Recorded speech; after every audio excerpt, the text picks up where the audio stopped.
Bonjour et bienvenue sur la chaîne AFC News TV. D'après les statistiques de cette chaîne, plus de 74% de personnes regardent nos vidéos sans être abonnées à la chaîne. Alors, si toi qui regardes cette vidéo, tu te trouves dans ce cas, n'hésite pas de t'abonner à la chaîne. Cela ne te coûtera rien, mais aidera notre équipe à mieux travailler. Merci. Un deuil national de 3 jours a été décrété après la mort de 29 soldats dans une attaque djihadiste, selon le communiqué du ministère national de la Défense publié dans la nuit du lundi 2 octobre au mardi 3 octobre 2023. Les militaires revenaient d'une opération contre les rebelles près de la frontière avec le Mali, lorsqu'ils ont été pris pour cible par plus de 100 assaillants circulant à bord des véhicules et sur des motos. Ils ont été victimes d'engins explosifs et des véhicules kamikazes. Il faut le dire, il s'agit du plus lourd bilan depuis l'arrivée au pouvoir du nouveau gouvernement. La majeure partie de la population est d'unité avec les militaires au pouvoir. Ça, c'est un truisme de le dire.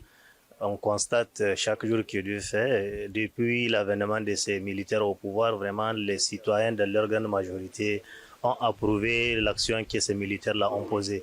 Malgré toutes ces difficultés, je suis toujours en accord et en soutien avec les nouvelles autorités. Ces attaques, c'est juste la continuité. En termes d'insécurité, c'est la France qui est derrière. Le terrorisme, ça a été fabriqué et entretenu par la France. Donc, c'est la suite logique qui se déroule.